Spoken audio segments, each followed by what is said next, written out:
Hey everyone, so welcome to our SPSS tutorial. And so I'm going to talk you through a little bit of setting up SPSS. We'll go through a couple of kind of sample of what I want you to be doing. I've also posted a guide that gives you more tools, so more features than we're going to do in the lab. So some descriptive stat type things that you would have seen in SOCI 212. Also a couple of the things that we saw in class that I'm not including in the lab. I know you're all busy, so I want to keep the lab as short and simple as possible. So right now I've got SPSS open over here, and I've got right now our sample data that we're going to be playing with in the class or in our lab, and so that we can take a look at both of them, then we'll go through the instructions. So the first thing that we should look at is kind of a little bit of the format for SPSS. So once you've got it installed, so you download it, you install it, it'll ask you for your personal license.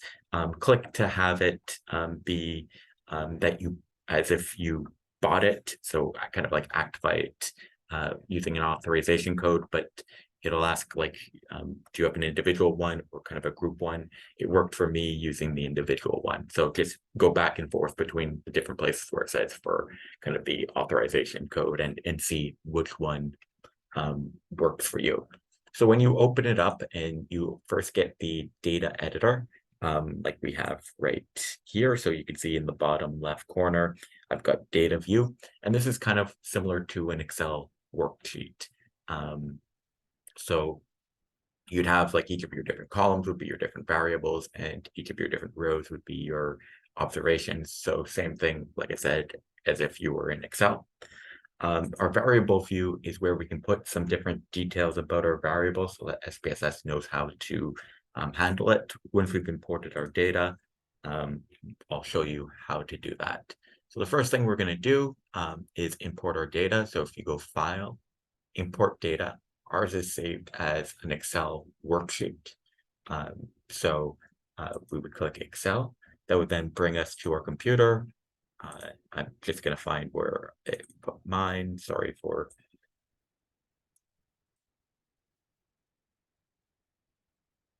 exercises. Perfect.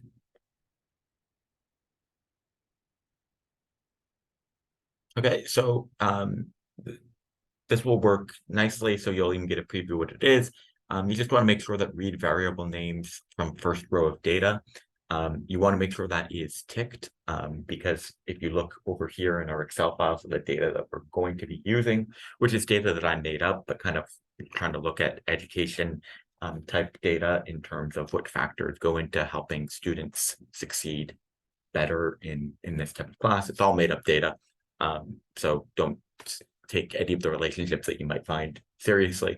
But you'll notice the first row is the variable titles, right? Class time or whatnot. And so we wanted to read, when it reads this data file, we wanted to read that first row as being the variable titles or the variable names. Okay, so then we come over and it moves everything around. That's okay. And so now we've got all of our data pasted into here.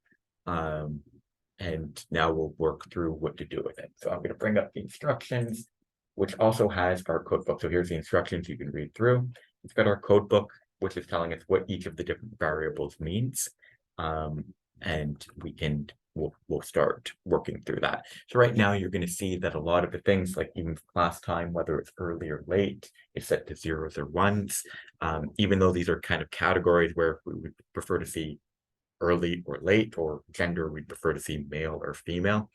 Because of the way SPSS deals with this type of data, we want to be having it in numeric form, but then we'll assign labels to it. So the first thing we want to do is set up all of our different variables. So we'll do it all together.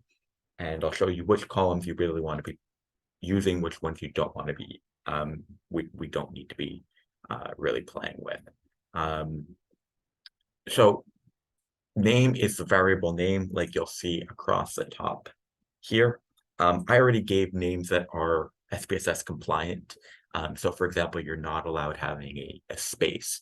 So if I wanted class time, you'll see I put an underscore, because if I put class space time, it would not put that as a valid variable name.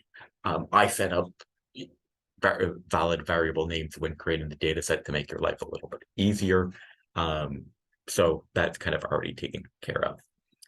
The next is type of data. So this indicates whether, so if we click, for example, we can see numeric, comma, through a variety of different ones. The two that you're most likely to use would be numeric or string. So numeric is anytime your data involves numbers in it, and string is character type one. So if I wanted to write like type of phone and I was writing out Samsung, then I'd be putting it as a string variable. Numeric would be any time where the variables would be represented by numbers. So even a lot of times when you have categorical data, you'll still put it as numeric. So for example, in our case, our gender variable, which represents male, female, I kept it to just two genders because the analysis, most of the analysis we've learned to do involves two different categories. So even though it's a categorical variable where really it's representing male or female, which involves letters, because we're representing it by zeros and ones, it's still a numeric variable. So most of the time, most of the data you're going to be dealing with will be in numeric form, unless it's kind of like content analysis type things where you're putting in kind of individual text for each different person. But most of the time you'll be dealing with numeric ones, so we don't really have to touch that. Width shows how many characters you're allowed for each one. So it's going to be reading the maximum that you have. So oftentimes you could put it to something higher, like 8 for all of them, to like avoid trouble. Again, if you've got some long, so if you do chi-square and you look at the procedures for chi-square, that's somewhere where you'll have string data sometimes. You have to represent the column names and titles. We're not going to do it in this lab, but if you ever do chi-square, you're going to need your width to be quite a bit higher.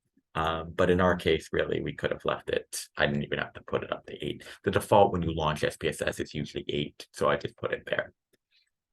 Decimal is where we can put the number of decimal places we want our numbers to be going to. So right now, you'll see all the numbers go to just like there's no decimal points. It's not 43.0 for that grade.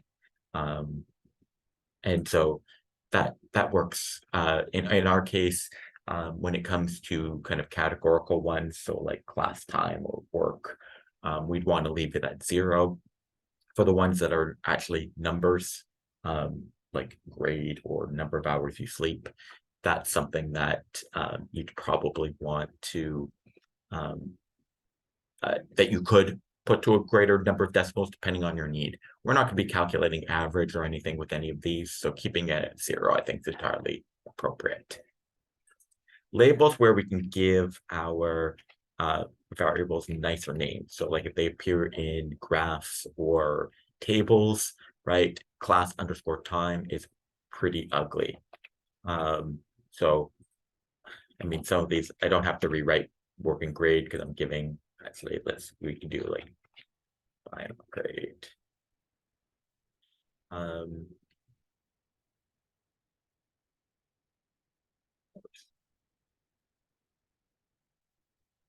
So we can give it more descriptive names. You don't have to follow the ones I'm doing. You could do whatever you like. But see here that they're just a little bit nicer. So if they appeared in a graph. So you can assign whatever label and you don't have to be following SPSS's restrictions. Value is one that's actually really useful. And then we're going to use in some of ours. So you'll notice again, if we go back to data view, class time, work, high school, and gender are all 0 ones, but they're representing other answers. And here's where we can tell SPSS what these other answers mean. So if you look at our code book,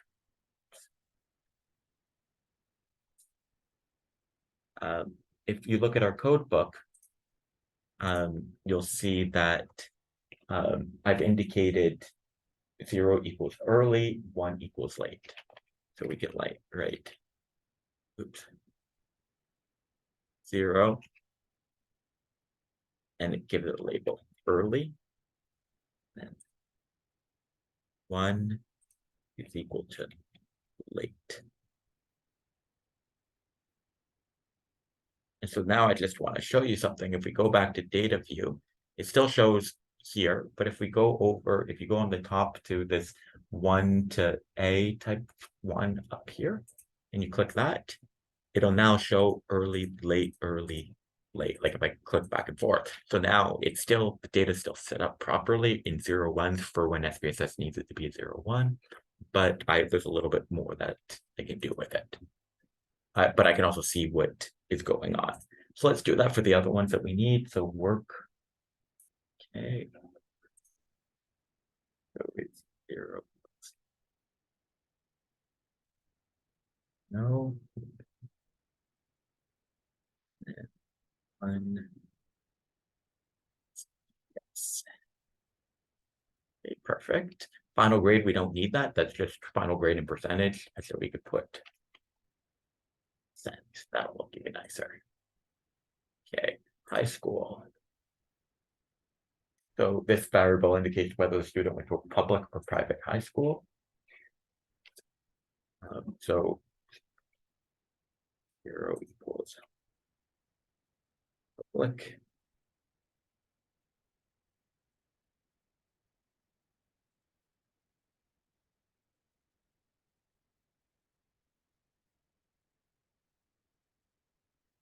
Your version will have this, but yeah, that's the nice thing about recording is you find your own omissions. Perfect. Okay, hours of sleep, we're fine, right? That's just how many hours of sleep. Alcoholic beverages, number of alcoholic beverages in an average week. Age is fine, and then gender, put 0 plus 0. Yeah. And 1 equals email. Awesome. Okay. So now if we go back to data view and we click, all of these see now show up with nice. Actually,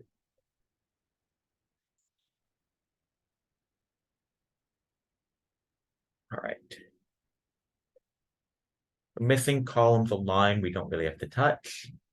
And then this will fill in measures we want to tell it whether it's nominal, ordinal, or scale. So scale is the same thing as it combines both interval and ratio variables. So for us, the numeric one, so final grade needs to be scale, age needs to be scale, hours of sleep also needs to be scale, and alcohol consumption needs to be scale. Perfect. And then our other ones are nominal, work, yes, no. We don't have to order one of them as being higher than the other. Class time, again, nominal, we don't have to make one higher than the other. Gender, we obviously don't want to make one higher than the other. And public versus private school, we can just have them as separate categories. We don't need one to be ordinal. And then role, you can ignore. So this, we're set up. So with you didn't really have to touch decimal. In our case, you didn't have to touch decimal. In some other cases, you might have had to. Missing, we're not going to ever really need. Columns, align, and row, you don't really need to touch.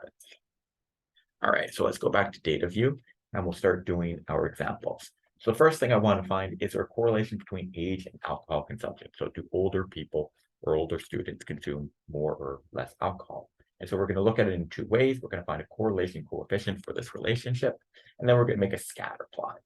So let's do both in turn, and then you're going to have to do it. See if you notice at the questions below, you're going to have questions that are going to be using some of these same procedures, but with different variables, and then can ask you to interpret it as well. Okay, so we're going to click on Analyze. And then we're going to click on or go to Correlate.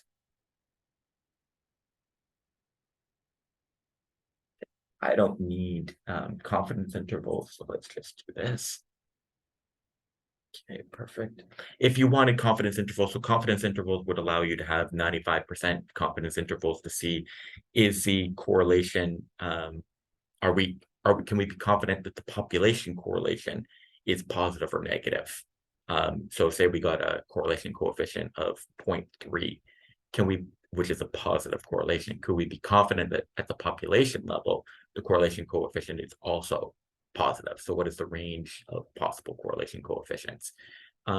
That's actually something in terms of inferential statistics that we would do a lot. It's not something we really saw in the class, so I'm going to just leave that out. And then let's see.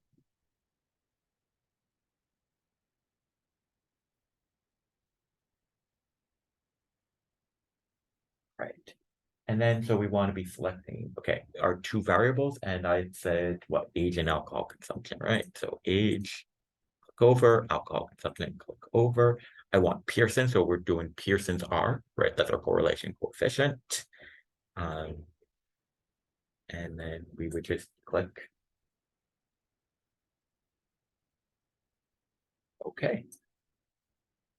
And here is our correlation coefficient. So it's showing us for our different variables, right? So this would be age correlated with age. This one is over here is alcohol consumption could correlate with alcohol consumption. And so those ones obviously are 1 because age has to be correlated perfectly with age. And here is where we're correlating alcohol consumption with age. And here is where we're correlating alcohol consumption with age as well. So we see a very tiny correlation, negative 0.008, so near 0. If we look at the significance level, 0.941, right? So that's, remember, anything below 0.05 means a statistically significant result, right? So this is not statistically, this correlation coefficient is not statistically significant. It's not different from 0. There's no, like at the population level, we'd have no reason to believe that it's different from 0.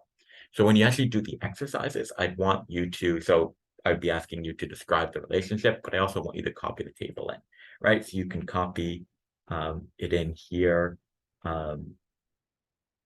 Now, what is probably smart is to copy it as an image. Sometimes some of the tables are really wide, and if you paste it, if you just copy it in as a table into Word, it's not going to fit. If you copy it as an image, you can then resize the image when you paste it in. So I would copy it as an image and then paste it in into your Word document, and then describe the results depending on what I ask for.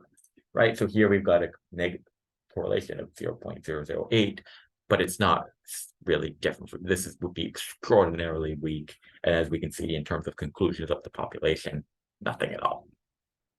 All right, so we can get out of this output window again. Don't need to save it.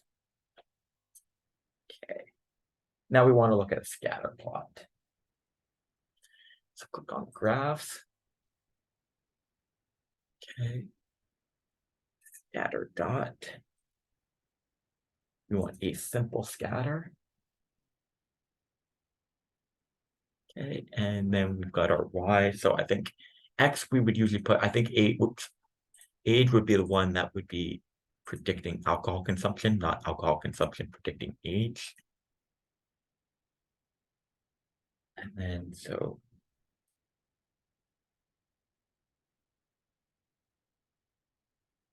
here's our scatter plot. So in terms of, so here we've got student ages. Here we've got, let's try to make it a little bit easier for you to see. And again, we don't really see much of a relationship. So alcohol consumption, number of average drinks per week, age of student. And you see here, we've got alcohol consumption. So we've got the label, not the variable name. And we don't really see much of a relationship going on here, which it fits exactly with our data. So again, you can copy this as an image, paste it into your document. When we get to the question, you don't have to do it for the exercise, for the example, but when we get to the actual questions, one of them is going to tell you make a scatter plot, copy it in, and then kind of answer the question in terms of describing the results. All right.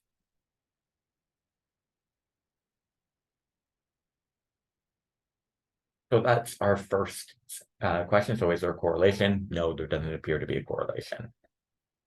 2, the average age of students last year was 21 years of age. The administration claims that the average age this year is different. So does the data support the finding, right? So here we want to be comparing. So there's a claimed value for what the population should be, and we want to see, does our kind of sample fit that population? So is it different? Is our current sample, is our current coming from a population that differs from the one of the claimed value? So the hypothesis test, and the hypothesis would be that it is from the same overall population, so no difference. So and then the alternative is that the mean in this case would not be equal to, the population mean would not be equal to 21. So we'd be doing a one sample t-test here. So let's take a look how to do this. So we've got analyze again. Okay, and then we want compare means and proportions, a one sample t-test. All right. And then we click our variable. And so this would be age again. Okay. And then down here, we put the test value. So this is the one that we are comparing it to. I don't care about effect sizes are really important, but I haven't really taught you much about effect sizes. So in that case, we're good. And then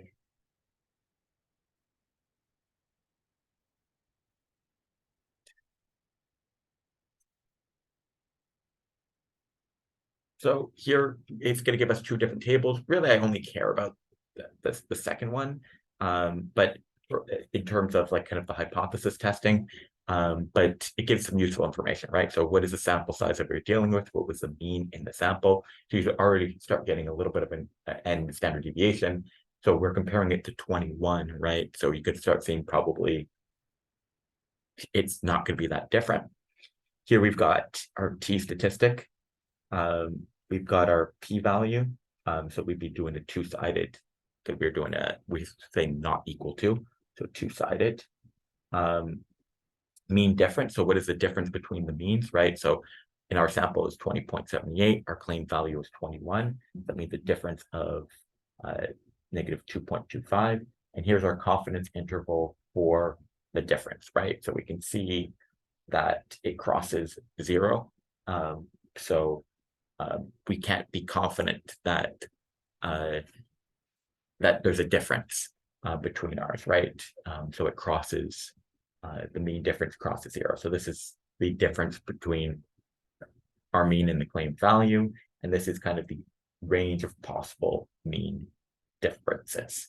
And so here, so two-sided p-value, 0.221, it's above 0.05, right? So we can't be confident that, so we would fail to reject the null hypothesis of a difference. Sorry, we'd fail to reject the null hypothesis, which means we can't be confident that there's a difference.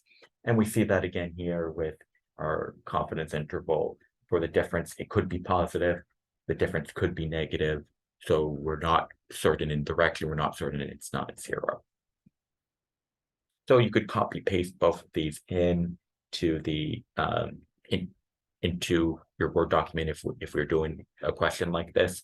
The second table really is the one that I care about because it gives us our test value, it gives us the difference. But in this case, actually, both of them are fairly interesting. So there's a lot of different things. So you can see here your t statistic, right? So if you knew the critical value based on your degrees of freedom, right? So you could actually do this manually. Take your t test statistic, go into a table, find the critical value for your degrees of freedom, and to do the hypothesis testing that way. You could use the p-value, or you could use the confidence interval and see that it crosses 0. And so our mean difference, we can't be confident that there is a difference in the means. Okay. Question 3, we're already on to the last type of thing that we're going to be looking at, and so that's going to be a two-sample t-test. So course sections are available at different times of day. The administration would like to learn whether the time of day affects student grades. Compare the final grades for students who took the course early in the day to those who took the course later in the day. Can we conclude that there's a difference? So we want to be seeing, does time of day affect grades? All right, so again, we're going to go to analyze, and we're going to go to compare means and proportions, but this time we're going to be doing independent sample t-test. So our test is, again, in terms of final grades. There we go. Our grouping.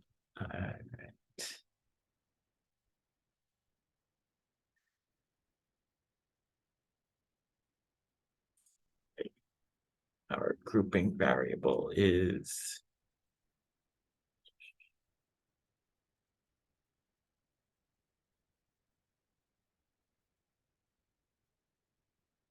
time of day, sorry, class time.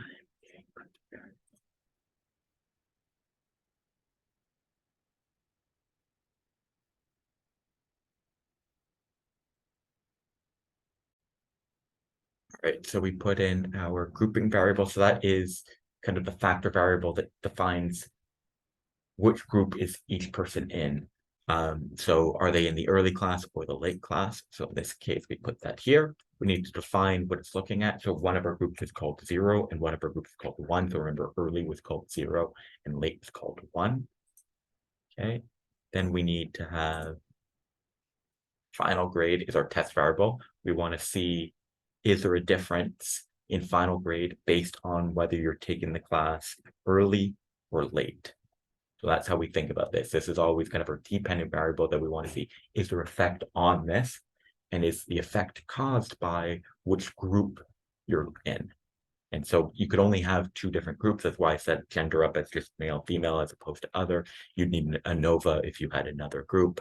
But in this case, we're using class time. Not going to estimate effect sizes because we haven't really worked on that. And all right, perfect.